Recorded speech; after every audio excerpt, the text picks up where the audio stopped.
Bonjour, je suis Emmanuel Levenbruck, candidat dans la 4e circonscription des Yvelines pour 577 pour la France. Alors aujourd'hui, on ouvre un nouveau chapitre de notre contrat de législature, le chapitre social, éminemment important, avec 4 vidéos. La première va concerner le contexte général, les opportunités, les défis. On verra ensuite une vidéo sur le système de retraite. Ensuite, une autre sur la santé, et enfin, on terminera sur l'ensemble des prestations sociales. Donc, plantons, je dirais, le décor.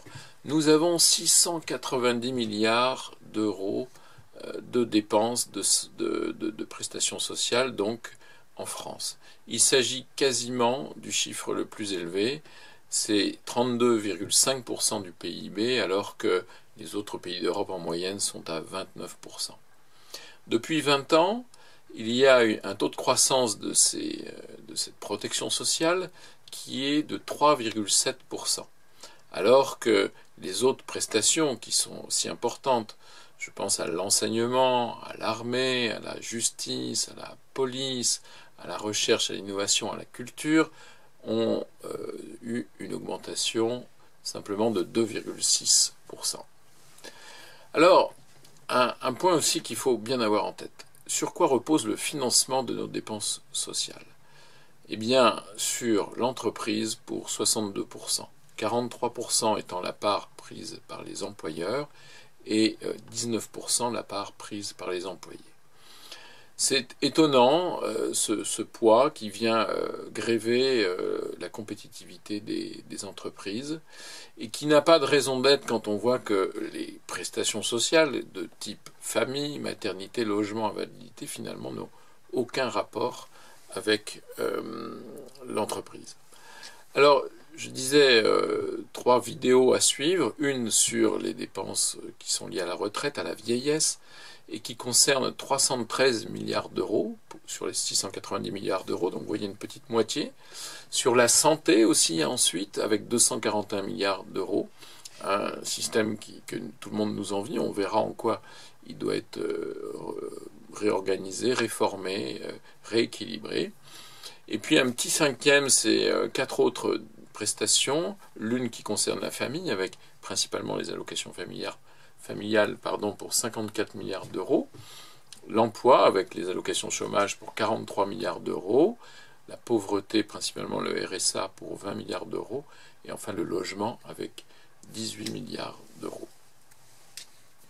Donc on l'a vu, un niveau de dépenses le plus élevé d'Europe, avec une efficacité supérieure à nos voisins qui n'est pas démontrée, une récente étude du FMI le montre.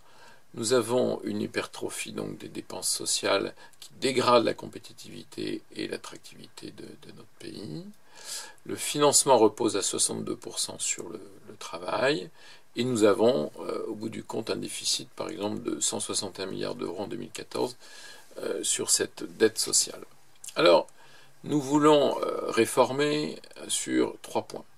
D'abord, gagner en efficience et simplifier. Réduire la complexité administrative et les coûts de gestion en rationalisant le nombre d'organismes collecteurs, d'organismes payeurs qui font légion en France. Nous voulons simplifier les démarches pour l'usager. L'usager étant par exemple le bénéficiaire du RSA qui ne se présente au guichet que dans la moitié des cas, étant donné la complexité administrative pour toucher le RSA.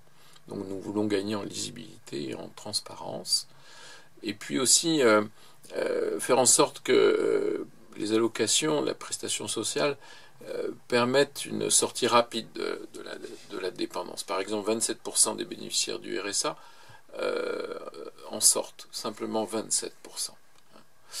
Alors, transférer le financement sur d'autres sources que le travail, ça c'est une vraie réforme à accomplir pour relancer la machine, la compétitivité des entreprises françaises et diminuer les dépenses. On a vu qu'avec 3,5 points de PIB d'écart avec le pays d'Europe, les autres pays d'Europe, ça fait à peu près 70 milliards d'euros. Et là, nous avons à regarder de près les allocations injustifiées, les effets d'aubaine, parce qu'il n'y a pas de raison par rapport aux autres pays d'avoir cet écart. Voilà, nous verrons ça dans les 3 prochaines vidéos.